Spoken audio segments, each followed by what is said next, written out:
Welcome everyone to the second episode of Players with DMCC, where we bring you digital marketers who want to come share insights with their community. For today, I have an entrepreneur, a motivational speaker, corporate and leadership coach, best-selling author of I Attract What I Am, the boss lady herself, Melissa Dahl. Melissa, thanks for joining us today. Thanks so much for having me.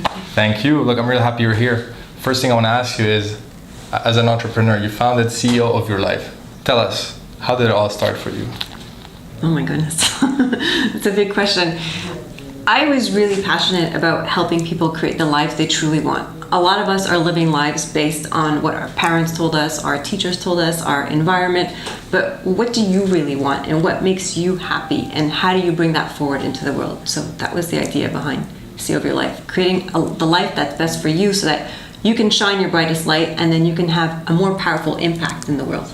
Okay, excellent. And you know, what is the importance of thinking like a CEO in one's life? Because just the brand itself, CEO of Your Life, makes me think that I'm in charge of my life. The decisions I take can dictate my future, right? Exactly. How important is it to think as a CEO in your life? I mean, to me, that's the only way to live your life authentically, is to, in any situation that you're in, how can you change it? What can you do to change it? How can you bring your inner leader forward and make an impact? So never feel stuck where you are. Always know you have a choice. There's always something you can do.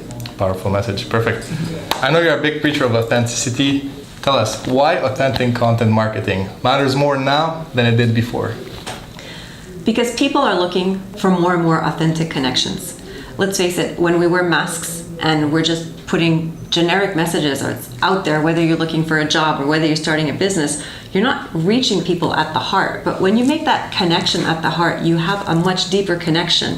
When you have that connection, it's just much more powerful in everything that you do. Now, as a regular contributor to Huffington Post, entrepreneur.com, just to name a few, what 2 or 3 elements can you share with us that can help someone write more compelling content? So whenever you're writing, put yourself in the shoes of the person that you're targeting. So even if you need to think of one specific person, think of that person's pain points, like what's keeping them up at night, and how can you write content that will help them deal with whatever challenges they're facing. This way, when the other person, when your target market is reading it, they feel like you're speaking specifically to them. Perfect, thank you. All right, back to the subject of content marketing. Let's say an organization is just beginning with authentic content marketing.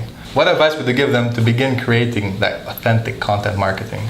First, you got to get clear on who you are and what message you want to bring forward. You got to get clear on your core values. So when you think of your brand, what values represent your brand? So I recommend thinking of 3 values that represent your brand and then put those values out in your message consistently.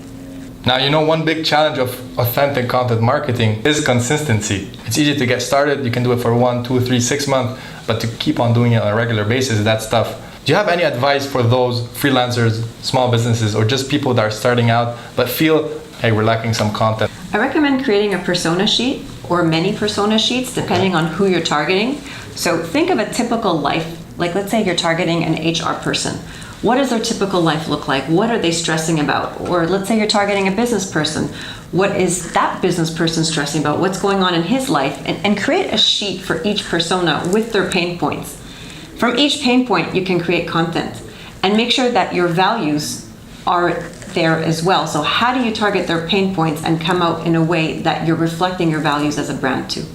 Let's go back to your book now, I Attract What I Am. Now, many people fail and take that obstacle as a reality. So tell us more about the background of the book. What made you write this book and help people transform their failure into an orgasmically joyful life and business? Well, basically, I was at a point in my life where I felt I had many failures and I just couldn't move forward. I was stuck. And what I did was I had hired a life coach, and within 6 months, my life had totally turned around. And she had given me really good tools, and I was like, how come they don't teach us these tools in school? I feel these coaching courses should be something that everybody does. And I wanted to share these tools with as many people as possible because I have shared them with my clients and I saw them transform their lives as well. So I'd like as many people as possible to have these tools so they know that whatever situation they're in, they can change it around. Awesome. We know you write a lot of blogs, write a book. Are there any books coming up on the way? I actually just finished writing my 2nd book and I'm in discussions with who I'm going to publish with, but yes, there is another book. And it's about showing up more authentically in everything that you do, like whether at work, whether in your writing, whether in your relationships. So it's about removing the masks and how do you show up like with your heart open and from a place of courage and compassion. Thank you, Melissa, for being on here. It was a real pleasure. For our audience, freelancers, startups, or those small businesses who are experiencing failure right now, what do you have for them? Well, remember Kentucky Fried Chicken? I mean, he had like one of the most failures ever. It was like close to 1,000 failures with his chicken recipe before somebody said yes. Yeah. And I believe it was like in his 60s that he said yes. So never stop trying. You just keep trying and trying. And don't see failure as failure. Like, take a step back and say, what did I learn from this? And how can you use that information to propel you forward?